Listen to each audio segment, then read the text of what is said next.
कल तक जो हम लोगों ने बात की थी वो आपका साधारण स्पष्टीकरण ये शुरू हो रहा था, यानी धारा 3 ये शुरू हो रहे थे, और धारा 3(1) जो पिछली आईपीसी में धारा 6 के समान थी उसकी चर्चा हुई थी, और आपसे कहा गया था कि धारा 6 अपने आप में या धारा 3(1) वर्तमान में अपने आप में ये नियम अधिनियमित करती है कि चूंकि अपराध की प्रत्येक परिभाषा, प्रत्येक दंड, प्रत्येक स्पष्टीकरण, प्रत्येक दृष्टांत ये साधारण अपवादों के अधीन होकर पढ़ा जाएगा, इसलिए साधारण अपवादों का तर्क आपको स्पेसिफिकली लेने की कोई आवश्यकता नहीं होती, और अगर आपने लिया तो आप अपने आप को एक कठिन स्थिति में डाल लेते हैं स्वयं,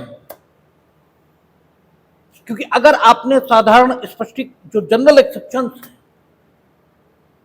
उनमें से किसी तर्क को पकड़ लिया और यह कहा कि हमारा मामला जनरल एक्सेप्शंस में आता है, तो फिर यह बात आपको खुद साबित करनी पड़ेगी, क्योंकि फिर भारतीय साक्ष्य अधिनियम जो उसका धारा 105 पहले थी वो शुद्ध, यह भी आपसे प्री में खूब पूछा जाता है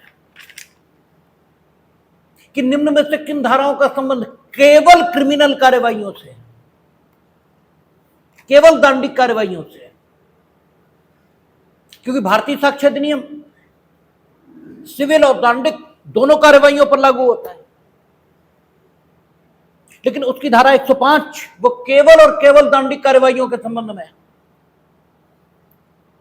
तो आपसे ये खूब पूछा जाता है, और 105 का तत्स्थानी जो वर्तमान एविडेंस एक्ट है उसमें देख लीजिएगा कि पुराने 105 का जो सब्स्टिट्यूशन है वो किस सेक्शन से हुआ,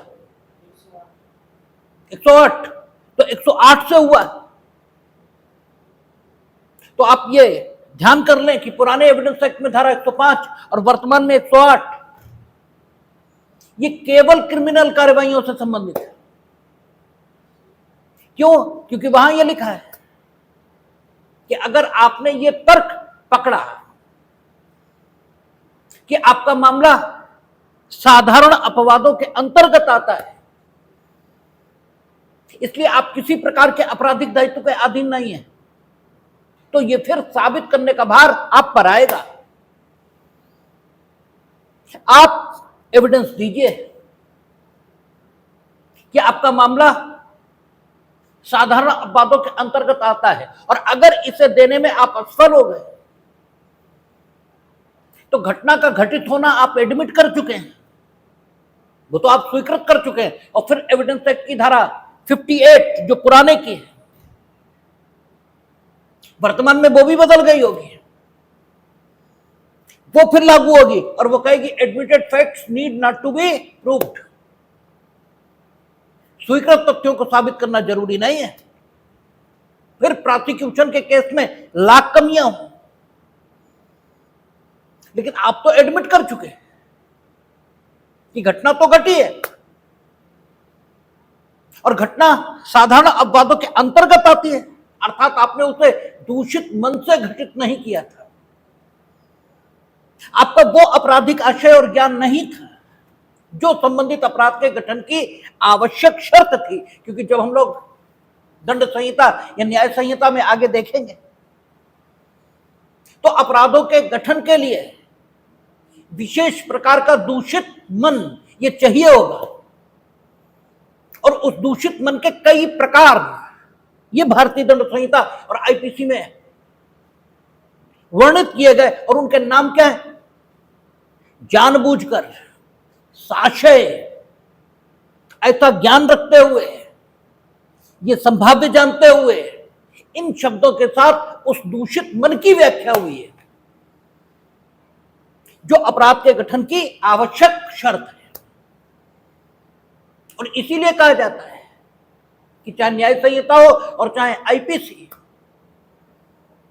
उसमें अभिव्यक्त रूप से यह जरूर नहीं लिखा है कि दुराशय अपराध के गठन की आवश्यक शर्त होगा, लेकिन वहां अपराधों की जो भी डेफिनेशंस दी गई हैं उनमें मन की जिस विशेष दशा को उस अपराध के गठन की शर्त बताया गया है, मन की वो दशा दुराशय के अतिरिक्त अन्य किसी भी तत्व का गठन करती ही नहीं। इसलिए न्याय संहिता या आईपीसी, इसमें से कुछ भी पढ़े हम तो अपराध के गठन के लिए दुराशय का होना यह आवश्यक दिखाई देता है। यद्यपि आईपीसी और न्याय संहिता दोनों में कुछ अपराध ऐसे जरूर हैं जहां दुराशय अपराध के गठन की आवश्यक शर्त नहीं है, जैसे द्विविवाह। पुरानी जो आईपीसी उसमें सेक्शन 494 उसे परिभाषित करता था और कहता था विवाह का कोई पक्षकार यदि दूसरे पक्षकार यानी पति या पत्नी के जीवित रहते हुए कोई ऐसा विवाह करता है जो इस कारण शून्य है कि दूसरे विवाह की पति या पत्नी जीवित है, इस कारण शून्य है, तो फिर व्यक्ति प्रथम विवाह के पति या पत्नी के द्वारा मुकदमा लाए जाने की दशा में न सिर्फ दोष सिद्ध किया जाएगा बल्कि 494 में वर्णित दंड का भागी भी होगा। उसने किस आशय, किस ज्ञान, किस जानकारी इससे द्विविवाह किया है इसका कोई मतलब है ही नहीं। ठीक है ना, आपने द्विविवाह किया और आपने अपराध किया है। आपने द्विविवाह क्यों किया, किस मानसिक दशा में किया, इस सब का कोई अर्थ है ही नहीं। इसलिए द्विविवाह ये अपराध ऐसा जरूर था या है जिसमें मन की दशा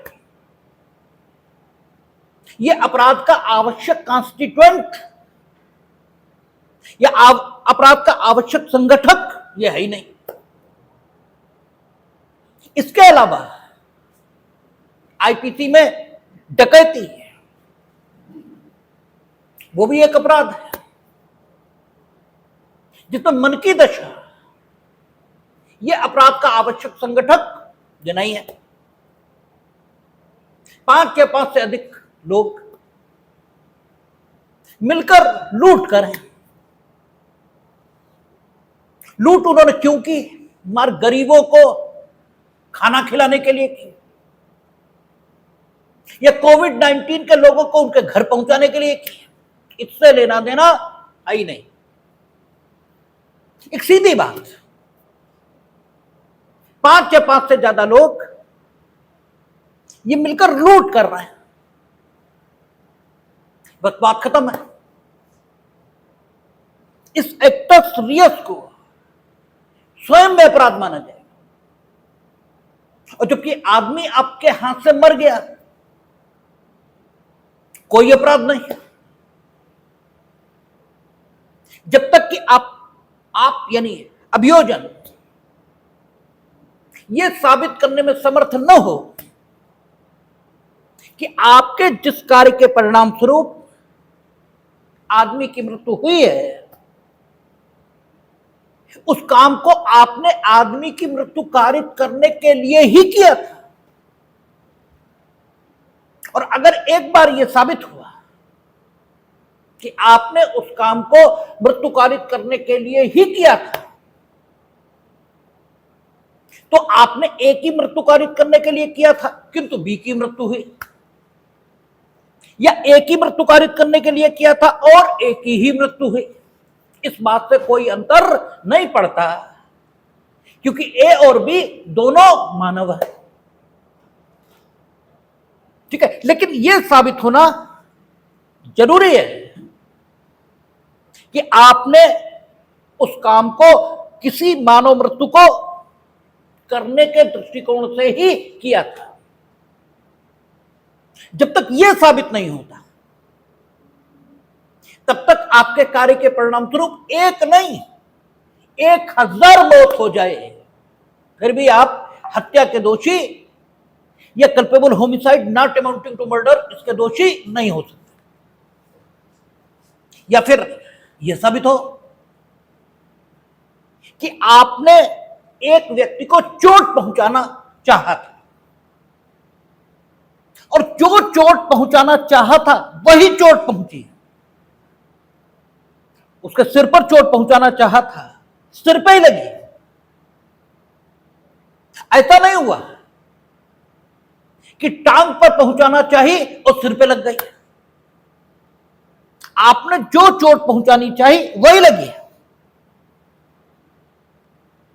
और वो चोट जो आपने पहुंचानी चाहिए थी, जिस स्थान पर पहुंचानी चाहिए थी और जहां वो लगी,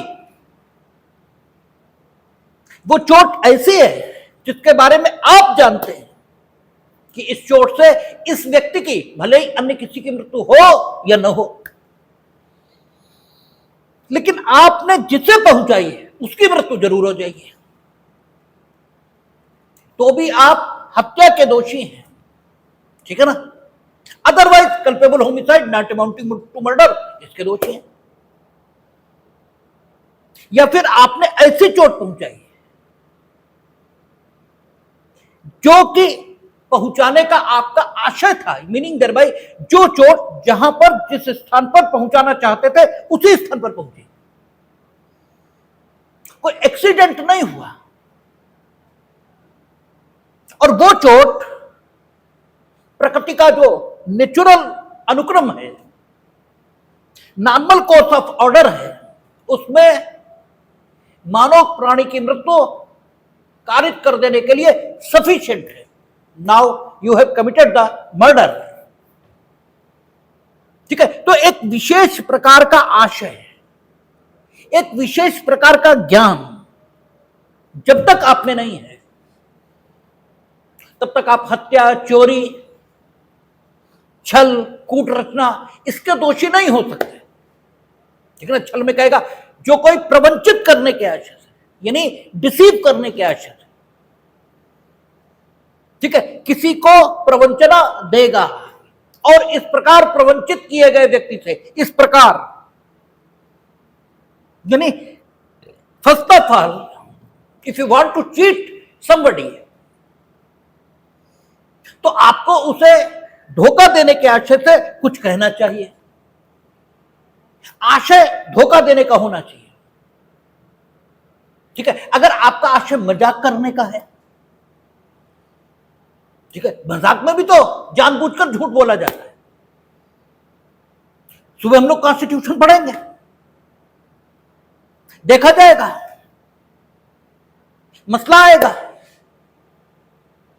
लोक व्यवस्था, security of the nation, in the interest of sovereignty and integrity of the nation. ठीक है? लोगों की वाक एवं अभिव्यक्ति की स्वतंत्रता सीमित की जा सके, friendly relation with foreign state इसमें भी कर सके। तो एक बात आएगी कि अगर आप सरकार को कर न देने के लिए उत्प्रेरित कर रहे हो अपने भाषण के माध्यम से या अपनी अभिव्यक्ति देकर, चाहे बोलकर, चाहे कविता, चाहे कहानी, चाहे लिखकर, कैसे भी है, तो आपके वाक्य अभिव्यक्ति की स्वतंत्रता को लोक व्यवस्था आदि शीर्षकों के अंतर्गत सीमित किया जा सकता है या नहीं। ठीक है? तो आएगी बात कि जब आप कर देने, ठीक है, या करते कर देना लोगों को इसलिए मना कर रहे हो कि स्टेट दिवालिया हो जाए, तब तो ठीक है, आपकी अभिव्यक्ति की स्वतंत्रता रोकी जा सकती है। लेकिन कर देने से मना करना मात्र अगर हमने सिर्फ कर देना, सिर्फ मना किया है, अगर आप यानी विधायिका ऐसा कोई कानून बना रही है जिसके आधार पर यह कहा जाए कि सिर्फ कर देना, अगर कोई मना करेगा तो उसकी वाक्य में व्यक्ति की स्वतंत्रता को सीमित किया जा सकेगा, तो यह एक्ट अनकॉन्स्टिट्यूशनल है। इसलिए क्योंकि प्रत्येक वो एक्ट अनकॉन्स्टिट्यूशनल होता है जिसका उपयोग के साथ साथ दुरुपयोग यह भी संभव हो। ठीक है ना? अगर उपयोग के साथ साथ दुरुपयोग भी संभव है तो फिर हम क्या करते हैं? पृथक्करण का सिद्धांत ये लागू करते हैं। ठीक है ना? और अगर जिस भाग से दुरुपयोग संभव है उसे पृथक कर सकते हैं तो कर देते हैं, और शेष भाग कॉन्स्टिट्यूशनल बना रहता है। और अगर वो भाग जिसका दुरुपयोग हो सकता है वो इतना अपृथक्करणीय है, इतना अनसेपरेबल है, ठीक है, उस भाग से जो कॉन्स्टिट्यूशनल है अर्थात जिसका उपयोग हो सकता है, तो फिर पूरे एक्ट को ही शून्य करना पड़ता है, क्योंकि अलग हो ही नहीं सकता। और अगर अलग हो भी सकता है लेकिन जो बचेगा वो बहुत थोड़ा है तो भी पूरा शून्य करते हैं। ठीक है, तो यहां पर अगर एक अधिनियम बना जो आपातकाल में बना था, आपातकाल से पहले जस्ट बना हो या आपातकाल में हो, उसमें यह कहा गया कि अगर आप सरकार को कर न देने के लिए लोगों को उत्प्रेरित कर रहे हो तो आपकी वाक्य में व्यक्ति की स्वतंत्रता को सीमित किया जा सकता है। कोर्ट ने कहा बिल्कुल गलत, ये अनकॉन्स्टिट्यूशनल है, क्योंकि उसका दुरुपयोग संभव है। आप सीए के पास जाते हो, सीए आपको सलाह नहीं देता कि टैक्स मत देना, इस योजना में इतने पैसे लगा दो, बचत हो जाएगी। भाई सीए तो इसी बात का बिजनेस ही कर रहा है। ठीक है, आशय का जिक्र करना जरूरी है। ठीक है, टैक्स न देने के लिए तो बहुत लोग उत्प्रेरित करते हैं, सत्याग्रह होता है, आदमी कहता है ये टैक्स गलत लगाया, कोई न देना, कोई मत देना, हम सुप्रीम कोर्ट जाएंगे, ये टैक्स अनकॉन्स्टिट्यूशनल है, हम इसे घोषित कराएंगे कि ये अनकॉन्स्टिट्यूशनल है। तो स्वयं में एक कार्य का कोई महत्व नहीं हो सकता जब तक पर्टिकुलर आशय उसमें न जुड़े। ठीक है ना? तो ऐसे ही है कि आपने कोई काम किया, ये अपने में अपराध का गठन नहीं करता जब तक विशेष आशय ये उसके पीछे न हो। लेकिन आईपीसी में आप देखें अभिव्यक्त रूप से ये नहीं लिखा है कि मन की विशेष दशा यह अपराध का आवश्यक तत्व होगी, लेकिन मन की दशाएं अपराध की परिभाषा से पूर्व ये जोड़ी गई हैं, और अगर मन की वो विशेष दशा मौजूद नहीं है तो अपराध नहीं होगा सामान्यतः। हालांकि डकैती और द्विविवाह इसके अपवाद भी हैं, और इसीलिए डकैती या द्विविवाह को कैसा कहते हैं? कठोर दायित्व वाला अपराध, क्योंकि वहां मन की दशा का कोई मूल्य है ही नहीं। आपने संबंधित काम किया, बस बात खत्म हो गई, इसलिए उनको कठोर दायित्व वाला अपराध ये कहा जाता है। तो कुल मिलाकर मन की दशा यह अपराध का आवश्यक संगठक है। और आपने क्या किया? आपने ये कहा कि हमारा मामला जनरल एक्सेप्शंस में आता है, और कल हमने कहा था कि जनरल एक्सेप्शन दो आधारों पर अपराध के गठन न होने की कल्पना करते। एक दूषित मन का अभाव और दूसरा लोकनीति। तो आपने ये तो स्वीकार कर ही लिया कि हमने संबंधित कृत्य जिसे अपराध कहा गया है वो किया है, बस आप अपने संबंधित कृत्य को अपराध इसलिए नहीं मान रहे हो क्योंकि आपका कहना है कि हमने उस मनोदशा में वो काम नहीं किया है जो मनोदशा जरूरी है संबंधित कृत्य को अपराध बना देने के लिए। बस इतनी सी दलील है आप, और आप इस दलील को साबित करें, इसकी अपेक्षा किसकी है? एविडेंस एक्ट धारा 105 या 108, और आप न कर पाए 1%, क्योंकि जो कुछ है वो साबित ही हो जाए, ये हमेशा होता नहीं है। अभियोजन भी नहीं कर पाता। जितने लोग छूट जाते हैं सब क्या निर्दोष होते हैं, न जिनको सजा हो जाती वो सब दोषी होते हैं, और न जो सब छूट जाते हैं वो सब निर्दोष होते हैं। दोनों ही बातें गलत। और जबकि अभियोजन के पास तो इतना फौज फाटा है, तो वो नहीं साबित कर पाता। ठीक है, तो आपकी तो स्थिति और हैसियत ये राज्य के सामने क्या है? तो अगर 1% आप अपनी बात को साबित नहीं कर पाए तो एविडेंस एक्ट की दूसरी धारा लागू होगी, और वो कहेगी कि admitted facts need not to be proved. अब आपका दोष साबित हो गया, और संस्वीकृति भी नहीं की आपने, क्योंकि संस्वीकृति अलग ढंग की स्वीकृति है।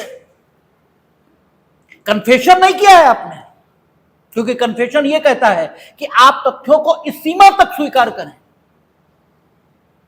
कि जिससे सुरक्षित रूप से दायित्व, लाइबिलिटी ये अराइज हो सके। और अगर आपने कन्फेशन किया होता तो जो प्रक्रिया विधि थी, सीआरपीसी के सेक्शंस थे, बीएनएसएस के सेक्शंस थे, वो कहते कि न्यायालय आपको दोषित कर सकता है। और हम लोगों ने सीआरपीसी और बीएनएसएस पढ़ा है। इन शब्दों का अर्थान्वयन जो उच्चतम या सुप्रीम जुडिशरी ने किया है, वो यही किया है कि कर जरूर सकते हैं, लेकिन करना चाहिए नहीं, क्योंकि आपको मालूम नहीं था कि वो कन्फेस कर लेगा। आपने एविडेंस तो कलेक्ट किया होगा, और अगर नहीं कलेक्ट किया तो चार्जशीट कैसे लगी, कॉग्निजेंस कैसे हुआ? ठीक है, अभियोजक ने बताया क्या कि वो किस साक्ष्य से साबित करने की प्रस्तावना करता है? ये सारी बातें हुई है ना। मीनिंग देयर बाय आपके पास एविडेंस है, तो इनके कन्फेशन की जरूरत क्या है? क्योंकि इनके कन्फेशन के आधार पर हमने दोष सिद्ध किया, और कल इनने कहना शुरू कर दिया कि हम तो जबरदस्ती करा लिया। तो इस बात का उत्तर क्या होगा? हम भले ही लाख ठीक हों, लेकिन एक सवाल तो खड़ा हो ही जाएगा। तो इससे बेहतर यह नहीं है कि हम इनका कन्फेशन दरकिनार कर देते हैं और हम उस एविडेंस पर बात करेंगे जो हमने कलेक्ट किया। ठीक है ना? तो एविडेंस ये तो कलेक्ट है, उसके आधार पर हम आपको सजा करेंगे। तो कन्फेशन आपने किया नहीं है, आपने कन्फेशन नहीं किया। और अगर कन्फेशन किया होता तो मोस्ट प्रोबेबल था कि 90% कोर्ट कहता कि नहीं, हम नहीं मानेंगे। लेकिन इस केस में आपने कन्फेशन नहीं किया, आपने राइट टू सेल्फ डिफेंस का तर्क ले लिया, या आपने जनरल एक्सेप्शन का तर्क लिया है, और यह बड़ी खतरनाक पोजीशन है। आपका तो तर्क ही है कि हमने किया ही नहीं, क्योंकि मेरा कृत्य अपराध है ही नहीं। हमने ये इस आदमी को मारा जरूर, लेकिन इस आदमी को हमने राइट टू सेल्फ डिफेंस इसमें मारा है। तो आप साबित करो कि जो सिचुएशन थी उसमें आपके राइट टू सेल्फ डिफेंस का विस्तार इस सीमा तक था कि आप उसकी मृत्यु कारित कर सकते थे। और अगर था भी तो आप ये एडिशनल साबित करो कि आपके पास मृत्यु कारित कर देने के अलावा अन्य कोई विकल्प था ही नहीं अपनी प्राण रक्षा का, क्योंकि आपको मृत्यु कारित करने तक का, ठीक है, राइट टू सेल्फ डिफेंस था, मृत्यु कारित करने का नहीं था। दोनों बातें अलग रहा। ठीक है ना? जैसे ये भी पढ़ेंगे हम लोग सुबह, वो कहेगा इन the interest of sovereignty and integrity of the nation, आपकी वाक्य एवं अभिव्यक्ति की स्वतंत्रता सीमित की जा सकती है। ठीक है, इन the interest of public order, for the maintenance of public order, यह बात अलग हो गई। Maintenance of the public order मतलब यह हुआ कि जब लोक व्यवस्था छिन्न भिन्न हो जाए तब आपकी वाक्य में व्यक्ति की स्वतंत्रता को रोका जा सकता है। और in the interest of meaning thereby, अभी छिन्न भिन्न हुई नहीं लेकिन हो जाने की संभावना है तो भी रोक देंगे। दोनों बातें अलग हो गई। तो आपको राइट टू सेल्फ डिफेंस में मृत्यु कारित करने का अधिकार नहीं है, मृत्यु कारित करने तक का अधिकार है। ये हम लोग अभी जब राइट टू सेल्फ डिफेंस आएगा तो देखेंगे। आपने जनरल एक्सेप्शन यानी सेल्फ डिफेंस इसका तर्क ले लिया तो आपका तो कहना है हमने अपराध किया ही नहीं, तो आपने कन्फेशन किया कहां? आपने कन्फेशन तो किया नहीं और आप उसको साबित कर नहीं पाए जिसे साबित करना आपकी जिम्मेदारी थी। तो आप तो बहुत खतरनाक स्थिति में आ गए। ठीक है ना, अब तो आपको सजा से कोई बचा ही नहीं सकता। इसलिए किसी भी न्यायालय में कोई सेल्फ डिफेंस का तर्क नहीं लेता ही नहीं, कहता ही नहीं कुछ। हां, इसका एक्सेप्शन भी है जब यह दिख रहा है कि बचने का कोई रास्ता है ही नहीं। ठीक है, बचने का कोई रास्ता नहीं, तो फिर लोग ये करते हैं कि ठीक है रिस्क, जुआ खेलेंगे, मरे तो ऐसे ही है। ठीक है, सेल्फ डिफेंस ये प्लीड करता है, साबित कर ले गए तो छूट गए और नहीं तो गए तो है ही हैं। ठीक है ना, नहीं तो चले तो जाएंगे ही। तो एक्सेप्शनली बात अलग है, अदरवाइज वहां कोई भी जनरल एक्सेप्शन का तर्क नहीं लेता और लेने की जरूरत भी नहीं। कल भी हमने कहा, यह हम इसलिए आपको बता रहे हैं जोर देकर ताकि आपकी ये समझ में आए कि ये जो एलएलबी की क्लासेस में बैठ के आप समझते हैं ना कि आप काबिल हो गए और बाकी वकील मूर्ख हैं, सेल्फ डिफेंस का तर्क क्यों नहीं ले रहे, तो वो आप पे बहुत काबिल है।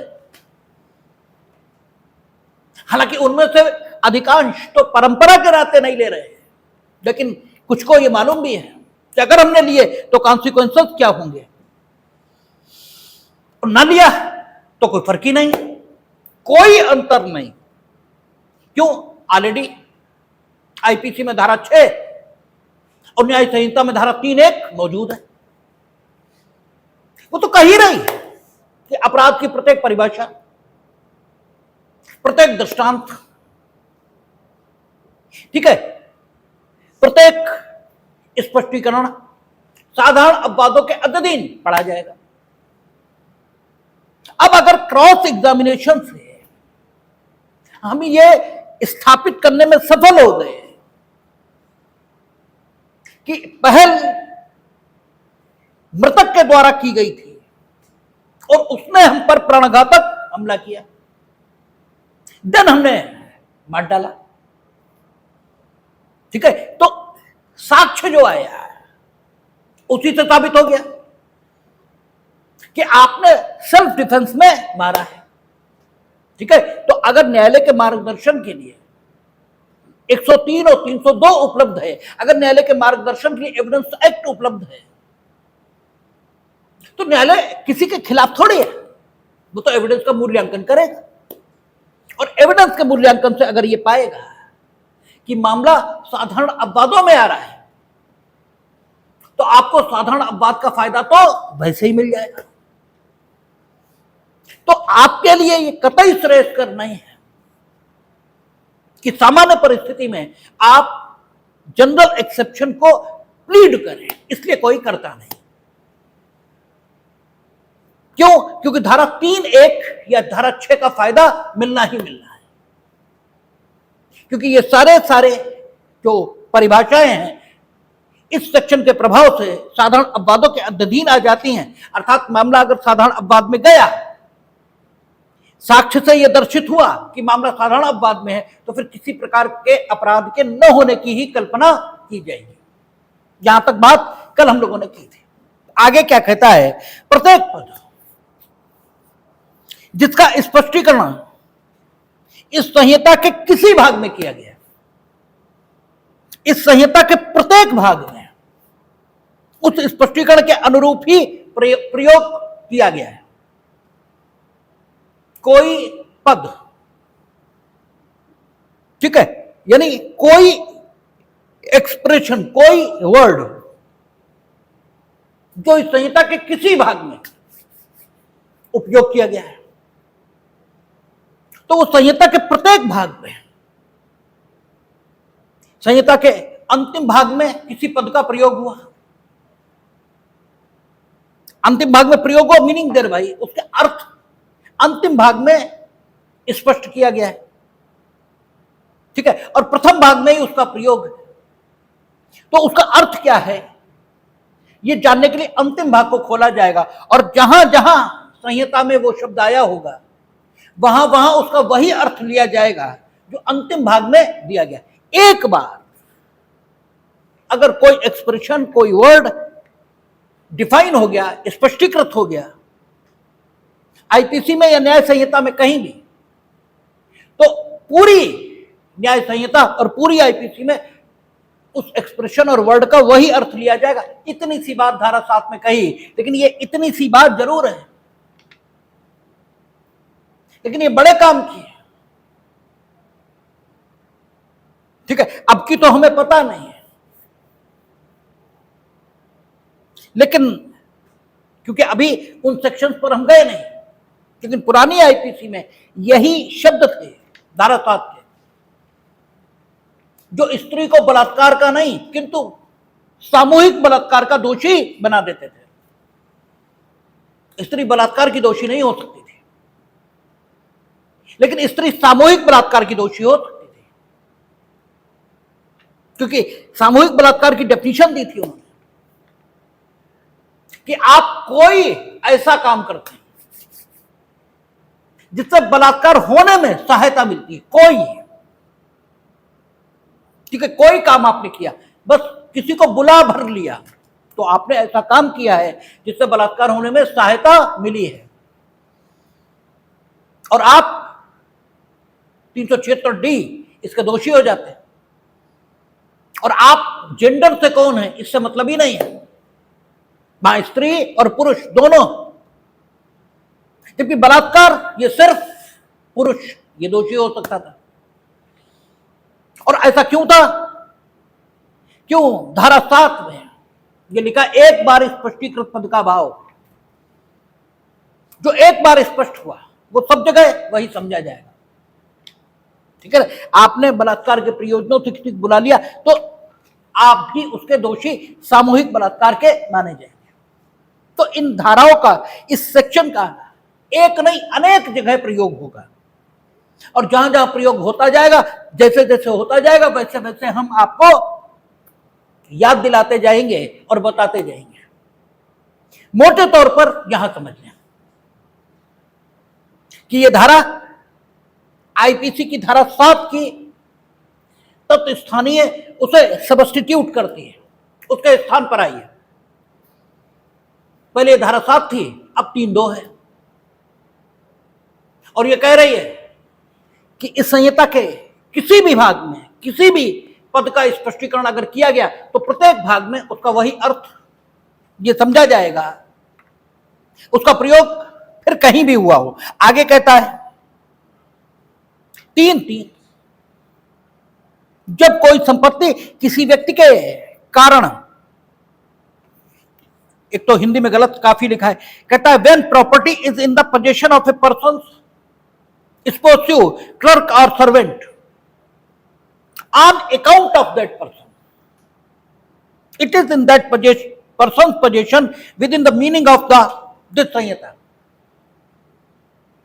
जब पत्नी लिपिक सेवक ने किसी व्यक्ति के, ठीक है, किसी व्यक्ति के लिए, यानी on account of that person, कहता है जब कोई संपत्ति किसी व्यक्ति के कारण उस व्यक्ति के पत्नी, पति, लिपिक या सेवक के कब्जे में है, तब वह इस संहिता के अर्थ के अंतर्गत उस व्यक्ति के कब्जे में है।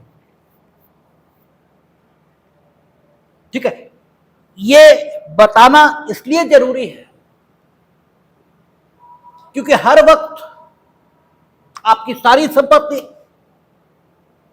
आपके कब्जे में हो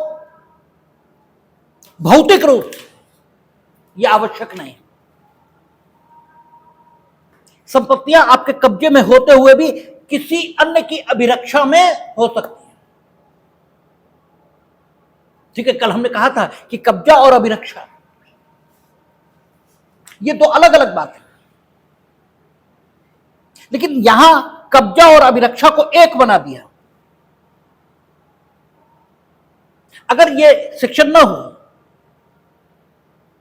तो कब्जा और अभिरक्षा अलग अलग रहेगी, लेकिन यहां कब्जा और अभिरक्षा एक हो गई। अभिरक्षा में क्या होता है, आपके पास वस्तु होती है लेकिन वस्तु के संबंध में अधिकार ये आपके पास नहीं होते। ये यूं कहा जाए, वस्तु आपके पास होती है, वस्तु के संबंध में आपके पास अधिकार भी होते हैं, लेकिन जो महत्वपूर्ण अधिकार आपके पास वस्तु के संबंध में नहीं होता, वो अधिकार यह है कि आप वस्तु से, ये वस्तु के कब्जे से अन्य पूरे संसार को अलग रखने की योग्यता या अलग रखने की क्षमता ये धारित नहीं करते, ये आप होल्ड नहीं करते। आपके पास ये क्षमता नहीं होती कि आप उस व्यक्ति, उस वस्तु के कब्जे से शेष दुनिया के व्यक्तियों को अपने ही अधिकार से अलग रख सको। जो चीज आपके कब्जे में होती है उसके संबंध में दो महत्वपूर्ण अधिकार आपको प्राप्त होते हैं। एक, आप उस वस्तु पर अपना कब्जा लगातार बनाए रख सकते हैं। कब्जा बनाए रख सकते हैं मीनिंग देर है आप उस वस्तु को अपनी अभिरक्षा में लगातार बनाए रख सकते हैं। यहां कब्जे से अभिप्रेत, यहां कब्जे से जो मेरा आशय है वो अभिरक्षा से, और इसके साथ साथ आप दुनिया के प्रत्येक व्यक्ति को उस वस्तु की अभिरक्षा से अलग रखने का हक यह भी धारित करते हो। और अगर कोई दुनिया का कोई भी आदमी उस वस्तु के संबंध में आपकी अभिरक्षा को किसी प्रकार से प्रश्नगत करता है तो आप अपने ही अधिकार से, ठीक, अपने ही हक से संबंधित व्यक्ति के विरुद्ध कार्यवाही करने का अधिकार रखते हो अगर वस्तु आपके कब्जे में है। कल हमने उदाहरण दिया था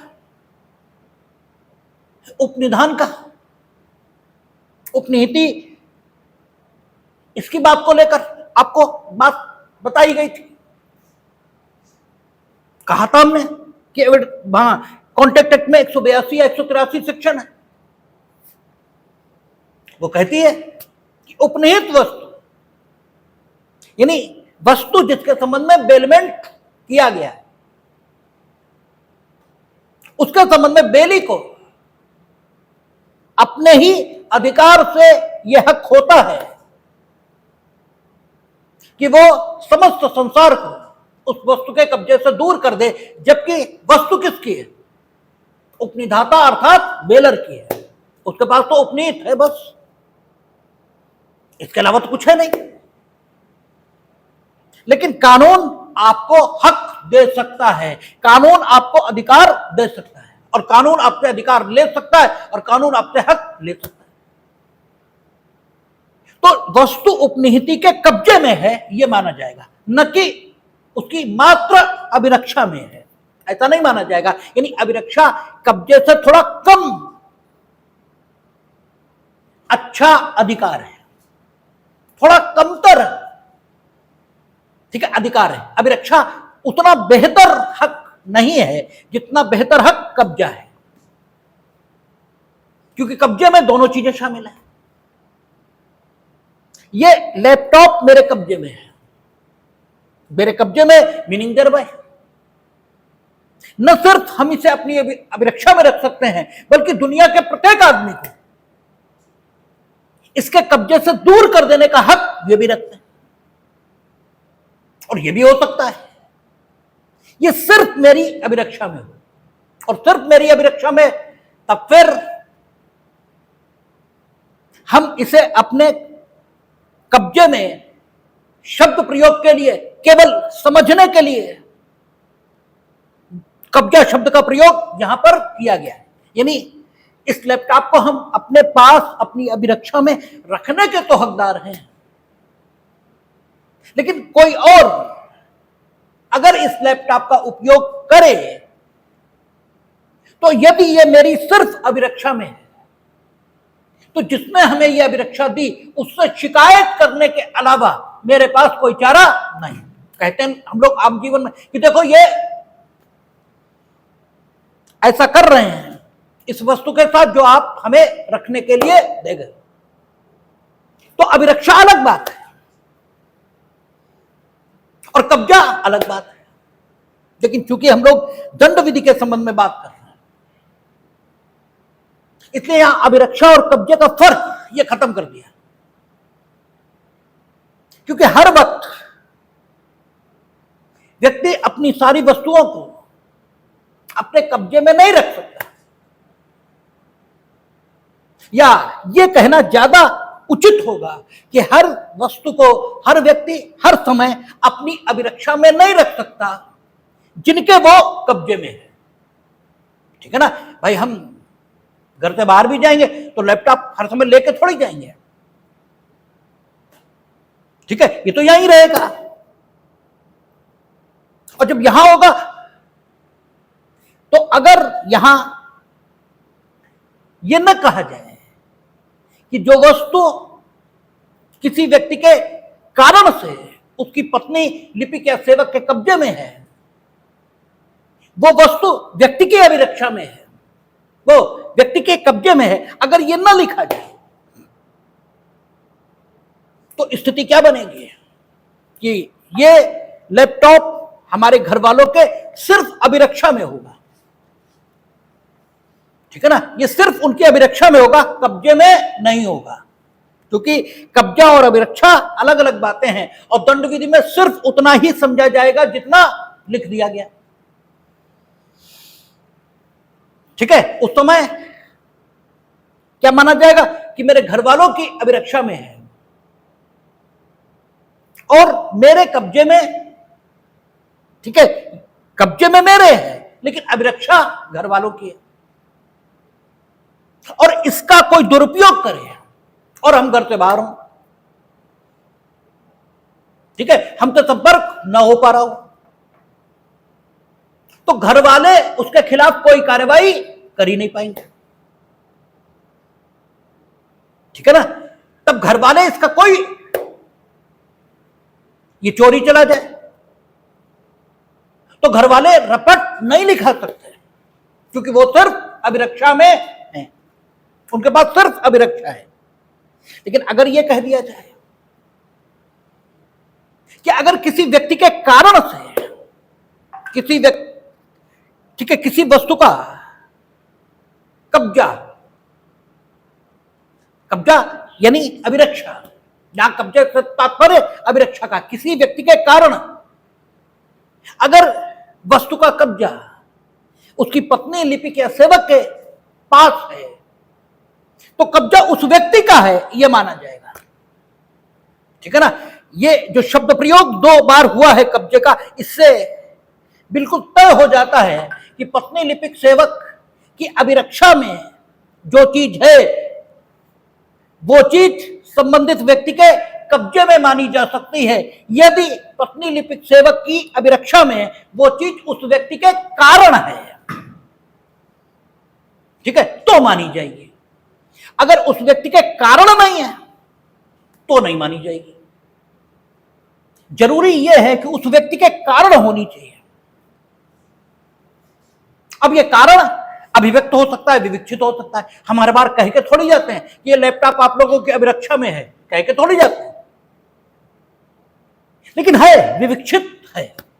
और यहां अभिरक्षा का, यहां कब्जे का तात्पर्य अभिरक्षा हो गया, ठीक है ना। जो संदर्भ है उससे यह प्रतीत होता है कि यहां एक कब्जे का तात्पर्य अभिरक्षा से है और दूसरे, ठीक है, कब्जे का तात्पर्य कब्जे से है। और अभिरक्षा और कब्जा इसे इक्विवेलेंट मान लिया गया है। और इसलिए अगर हम घर से बाहर भी होंगे और ये लैपटॉप चोरी होता है तो हमारे घर वाले इसके संबंध में एफआईआर लिखा सकते। केवल अभिरक्षा होती तब ऐसा नहीं हो पाता। इसलिए यहां अभिरक्षा और कब्जे में कोई फर्क नहीं किया। और लैपटॉप क्यों? मेरे कारण मेरे घर वालों के कब्जे में। और ये कारण शब्द लिखना क्यों जरूरी है? ये इसलिए लिखना जरूरी है कि पत्नी लिपिक सेवक के कब्जे में जो चीज है वो व्यक्ति के कब्जे में मान ली जाएगी। अब पत्नी लिपिक सेवक स्मगलिंग कर रहे थे, उनके पास हेरोइन थी, तो मेरे कारण थोड़ी थी, ठीक है, मेरे कारण थोड़ी थी। जब तक यह साबित न हो कि उनके पास जो अवैध वस्तुएं पकड़ी गई हैं वो मेरे कारण हैं, ठीक है, तब तक अवैध वस्तुओं के संबंध में कोई उद्धारणा नहीं हो सकती। हां, वैध वस्तुओं के संबंध में उद्धारणा हो सकती है, यानी इस सेक्शन का लाभ ये तो मिलेगा व्यक्ति को, लेकिन इसका नुकसान व्यक्ति को नहीं हो सकता क्योंकि कारण शब्द जोड़ दिया, ठीक है। पत्नी लिपिक सेवक इसके कब्जे में वैध वस्तु बरामद हुई है। मेरी पत्नी का घर है, मेरी लिपिक का घर है, मेरे सेवक का घर है। इवन किसी व्यक्ति की रखेल का घर है, और रखेल परमानेंट, हालांकि रखेल शब्द अब सुप्रीम कोर्ट ने कह दिया कि शब्द का प्रयोग नहीं होना चाहिए, लेकिन उन्होंने जिस शब्द का प्रयोग बताया है वो हमें याद नहीं है इस समय कि उन्होंने किस शब्द का प्रयोग बताया है, किसकी जगह होना चाहिए, लेकिन फिर भी अब वो प्रचलन में तो है। अगर किसी परमानेंट रखेल का घर है और उसमें जो चीजें हैं तो वो भी मानी जाएंगी कि पत्नी के कब्जे में, ठीक है, पत्नी का कब्जा उसे माना है, जो न्यायिक निर्णय है इस धन के। तो वहां जो चीजें वैध रूप से मौजूद है, यानी व्यक्ति अपनी पत्नी को, अपने लिपिक को, अपने सेवक को जिस ढंग की चीजें देता ही है आदतन, वो चीजें मिली, ठीक है, वो चीजें हैं, तब तो यह माना जा सकता है कि उस व्यक्ति के कारण ये चीजें इनके पास हैं। और उन चीजों में से कोई चीज खोती है, उसे नुकसान होता है, या कोई उन चीजों में, ठीक है, कोई ऐसी कार्रवाई करने की कोशिश करता है जिससे वो चीजें नुकसान में पड़ सकती हैं, तो पत्नी लिपिक सेवक कार्रवाई करने के लिए अधिकृत होंगे इस व्यक्ति के आधार पर, क्योंकि ये कह सकेंगे कि इस व्यक्ति के कारण ये चीजें मेरे कब्जे में है। और ये व्यक्ति भी कह सकेगा कि मेरे कारण ये इनके कब्जे में है, इसलिए मेरे कब्जे में है ये चीजें। लेकिन अगर कोई ऐसी चीज बरामद हुई है जो कि अवैध है, ठीक है, तो फिर जो ये कहता है कि ये चीज पत्नी के पास इनके कारण है, उसे ही यह साबित करना पड़ेगा कि ये अवैध वस्तु उस व्यक्ति के कारण पत्नी के पास है, लिपिक के पास है, सेवक के पास है, क्योंकि वो तो ये मानेगा नहीं, ठीक है। और नॉर्मल प्रिजम्पशन यही है कि जो चीज आपके पास है वो जब तक ये साबित ना हो कि हमने आपको दी, तब तक ये क्यों मान लिया जाए कि वो हमने आपको दी, जबकि वो वस्तु देने वाली है भी नहीं, वो वस्तु देने योग्य नहीं है। भाई हेरोइन देने योग्य वस्तु थोड़ी है, हेरोइन मिली आपके पास, तो ये क्यों मान लिया जाए कि वो मेरे कारण आपके पास है? जो वैध वस्तुएं हैं उनके संबंध में तो यूं ही मान लिया जाएगा, ठीक है, कि वो व्यक्ति के कारण उसकी पत्नी लिपिक सेवक के पास है, क्योंकि मानव बुद्धि और मानव अनुभव ये कहता है कि वैध वस्तुओं की आपूर्ति है। व्यक्ति अपनी पत्नी लिपिक सेवक को करता है और वैध वस्तुएं किसी व्यक्ति के कारण उसकी पत्नी लिपिक सेवक के पास हो सकती है, लेकिन यह उपधारणा अवैध वस्तुओं के संबंध में लागू करना न्यायोचित नहीं होगा, ये जस्टिफाइड नहीं है। आपके पास कोई अवैध वस्तु मिली है तो वो आपके पास कहां से आई, इसका सर्वोत्कृष्ट या सबसे अच्छा स्पष्टीकरण आप ही देंगे, ठीक है, आप ही बताएंगे कहां से आई वो वस्तु, और आप सत्यवादी हरिश्चंद्र के खानदान के नहीं। आप अपने को बचाने के लिए दूसरे को फंसा सकते हैं, और पति पत्नी का रिश्ता इसका कोई अपवाद नहीं है। पत्नी भी पति को फंसा सकती है और पति भी पत्नी को फंसा सकता है। तो अगर पत्नी के पास अवैध वस्तु बरामद हुई है तो पत्नी बताए कि उसके पास वो कहां से आई। ये प्रिजम्पशन क्यों हो कि पति के कारण पत्नी के पास है? वैध होती प्रिजम्पशन था कि पति के कारण पत्नी के पास थी, लेकिन पत्नी के पास अवैध वस्तु मिली है, तब यह प्रिजम्पशन क्यों हो? तब तो पत्नी को बताना होगा, और न सिर्फ बताना होगा बल्कि साबित भी करना होगा कि यह वस्तु पति के कारण उसके पास थी, और यदि ऐसा वो कर पाती है तो फिर आपराधिक दायित्व तो पति पर जाएगा। अदरवाइज इन शब्दों का इस्तेमाल हमेशा पॉजिटिव संदर्भों में ही किया जाएगा, ठीक है ना। और ये शब्द जो अभिरक्षा और कब्जे का फर्क है इसको खत्म कर देते हैं न्याय संहिता के प्रयोजन से, ठीक है। आगे कहता है, लिपिक या सेवक के हैसियत से अस्थायी रूप से किसी विशिष्ट अवसर पर नियोजित कोई व्यक्ति इस उपधारा के अर्थ के अंतर्गत लिपिक या सेवक है। शादी घर में है, अस्थायी रूप से टेंट आदि लगाने के लिए जो सेवक लिपिक, ठीक है, ये आते हैं घरों में, जो इस धारा के अर्थ के अंतर्गत लिपिक और सेवक माने जाएंगे। उनके पास कोई संपत्ति आपके कारण है तो वो आपके ही कब्जे में है, ये माना जाएगा। यद्यपि प्रत्यक्ष अभिरक्षा उनकी होगी, क्योंकि यहां अभिरक्षा और कब्जे का फर्क खत्म किया है, ठीक है ना। तो अगर उनके पास जो वस्तु है उसके साथ कोई दुर्व्यवहार या कोई अकृत्य किया जाता है तो उसके लिए आपको कार्रवाई करने का हक रहेगा, क्योंकि वो आपके कब्जे में मानी जाएगी। लेकिन उनके पास कोई अवैध वस्तु है तो उसके संबंध में यह उपधारणा लागू नहीं होगी, उसके संबंध में उन्हें बताना होगा कि वो चीज उनके पास कहां से आई। ये नहीं माना जाएगा कि पत्नी लिपिक सेवक के कब्जे में जो अवैध वस्तु है वो आपके कब्जे में है, जब तक कि यह साबित न किया जाए कि आपके कारण वो उनके पास है, ठीक है ना। क्योंकि आपके कारण उनके पास होनी चाहिए, ये आवश्यक चीज है। जब तक ये न साबित हो तब तक कुछ भी नहीं माना जा सकता। और वैध वस्तुओं के संबंध में स्वाभाविक है ये माना जाएगा कि आपके कारण ही उनके पास है। भाई हमारा बेटा कमाता नहीं, नौकरी तो करते नहीं, उनके पास 1000 रुपए हैं तो मेरे कारण है ना, नहीं तो उनके पास कहां से है। हाँ, उनके पास सिगरेट की डिब्बी है तो वो मेरे कारण है, ये नहीं माना जा सकता, ठीक है ना। इस उदाहरण से आपको दोनों का फर्क बड़ी आसानी से समझ में आएगा।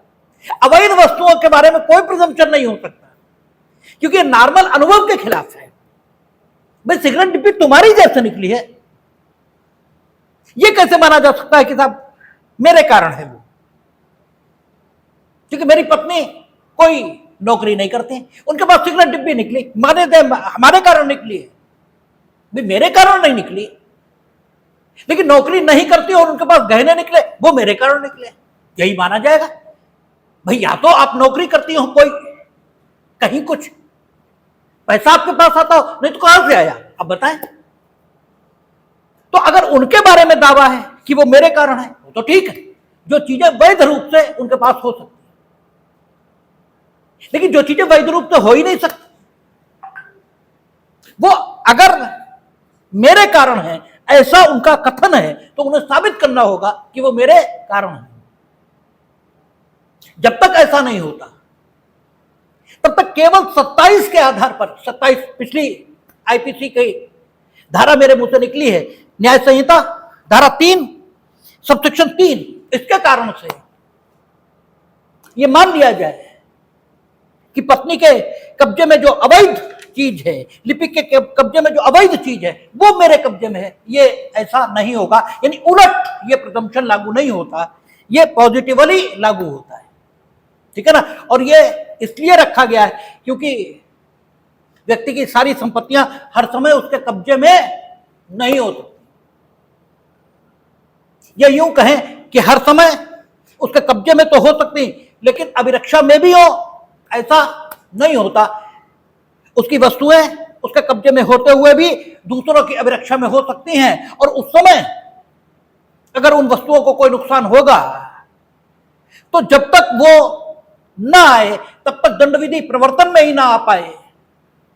इस समस्या के निराकरण के लिए व्यक्ति की अभिरक्षा में उसके कब्जाधीन वस्तुएं न होते हुए भी जिनकी अभिरक्षा में है उनके कब्जे में मान ली गई हैं, और यह माना गया है कि अगर ये अभिरक्षा उस व्यक्ति के कारण इनके पास है तो इनके संबंध में यह माना जाएगा कि दंड विधि के प्रयोजनों से इनके पास वस्तु की अभिरक्षा नहीं है बल्कि वस्तु का कब्जा है। और जब वस्तु का कब्जा है तो फिर डेफिनेटली कब्जे के कारण जितने अधिकार व्यक्ति को मिलते हैं वे सारे इन्हें प्राप्त हो गए, और जैसे ही सारे प्राप्त हुए वैसे ही न सिर्फ इस वस्तु को अपनी अभिरक्षा में रखने का हक इन्हें आया बल्कि दूसरों को इस वस्तु से दूर रखने का हक भी इन्हें आ गया। और अगर किसी ने इस वस्तु के प्रति कोई अकृत्य किया है तो उस व्यक्ति के विरुद्ध कार्रवाई करने का हक यह भी इन्हें आ गया, भले ही वो व्यक्ति जिसके कारण इनके पास संपत्तियां हैं वो यहां पर उपस्थित न भी हो, लेकिन इसका नुकसान व्यक्ति को नहीं होने दिया जाएगा। इससे अवैध वस्तुओं के संबंध में कोई अवधारणा नहीं होगी, ठीक है। यह इस धारा का प्रभाव है। आगे कहता है, जब तक इस संदर्भ से तत्प्रतिकूल आशय प्रतीत न हो, इस संहिता के प्रत्येक भाग में किए गए कार्यों का निर्देश करने वाले शब्दों का विस्तार अवैध लोपों पर भी है। जब तक इस संदर्भ से अन्यथा प्रतीत न हो, जब संदर्भ यही अपेक्षा करे कि कार्य के अंतर्गत अवैध लोपों को नहीं माना जाना चाहिए, यानी अवैध लोप को कार्य नहीं माना जाना चाहिए। इस समय कोई उदाहरण मेरे ध्यान में नहीं आ रहा, इसलिए जब आएगा तो हम बता देंगे कि कौन सा संदर्भ ऐसा हो सकता है जिसमें अवैध लोप को कार्य नहीं मानना चाहिए या अवैध लोप को कार्य के अंतर्गत नहीं रखना चाहिए। इस समय नहीं आ रहा। तो एक मोटी मोटी बात समझ रहे हैं, जो पहले भी हम कह चुके हैं कि कार्य के अंतर्गत लोप आता है। कार्य के अंतर्गत लोप आए इसके लिए जरूरी क्या है कि लोप साशय हुआ हो, ठीक है, क्योंकि लोप आराम करने की इच्छा आलस्य के कारण हुआ है, इससे किसी भी कार्य को किया गया है यह नहीं माना जा सकता, ठीक है। जैसे वो कहते हैं ना, आराम करो। अरे भाई आराम कैसे करें? आराम कोई कृत्य है भाई? आराम कोई कृत्य नहीं है। आराम उस दशा का नाम है जब कुछ नहीं किया जाता, और तुम कह रहे हो आराम करो। ये आराम करो जैसी बात, ये तो अपने में विरोधाभासी है, ये तो हो ही नहीं सकती। ये कॉन्सेप्चुअली गलत बात है, कैसे हो जाएगा? ठीक है, तो लोग, इसका मतलब हमने कुछ नहीं किया, ठीक है। अब कुछ नहीं किया, बैठे अपने कुछ भी नहीं कर रहे, ठीक है। इसीलिए जब आपसे कहा जाता शांत हो जाइए तो आप शांत हो नहीं पाते। शांति घटती है, शांति कृत्य नहीं है। आप शांत हो नहीं सकते। शांति अपने आप आएगी, और वो अपने आप आए ये बड़ा कठिन रास्ता है। इसके लिए तो मन के सारे विचार ये जाने चाहिए। विचार शून्यता, इसी का नाम शांति है। और अब तुम कह रहे कि शांत हो जाओ, तो कैसे हो जाएंगे? तो हुआ ही नहीं जा सकता। तो लोभ ये कुछ न करने का नाम है, ठीक है। लेकिन कुछ न करना ये आराम भी कहा जाता है, कुछ न करना ये आलस्य ये भी कहा जाता है। कुछ न करना लोभ कब बने? जब करने का कर्तव्य हो। लेकिन करने का कर्तव्य है तो जो लोभ बनेगा तो जरूरी नहीं अवैध हो, क्योंकि नैतिकता बहुत सारे कार्यों को करने का कर्तव्य ये उत्पन्न कर सकती है। आपने वो नहीं किया तो लोभ तो है, किंतु अवैध लोभ नहीं है, ऑमिशन है, but that is not illegal. लेकिन जब कानून कुछ करने की अपेक्षा करे, कानून अपेक्षा कर रहा है कि खाना दीजिए और आप खाना नहीं दे रहे, अब अवैध लोभ, ठीक है। और लोभ आप कर रहे हैं, ठीक है ना, एक्टिव पार्ट है आपके, ठीक है, आपके पार्ट पर एक्टिव पार्ट है, इसलिए ये लोभ कार्य के समतुल्य है, क्योंकि आप कर रहे हैं। वही जैसे आराम कर रहे हो, और जब आराम करोगे तो आराम नहीं होगा, क्योंकि समझना पड़ेगा आराम करते नहीं है, आराम दशा का नाम है। सबसे बड़ी दिक्कत यही है कि क्या कृत्य है क्या दशा है, इसी में कोई फर्क नहीं,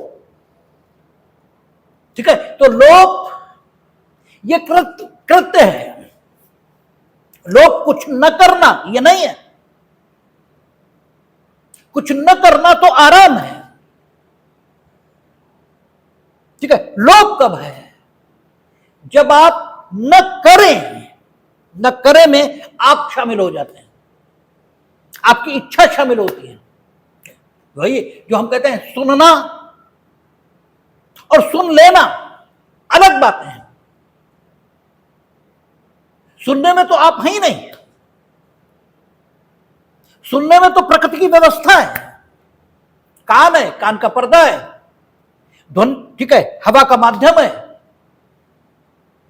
मुंह से निकल रही ध्वनि है, ध्वनि हवा के माध्यम से कान के पर्दे से टकरा रही,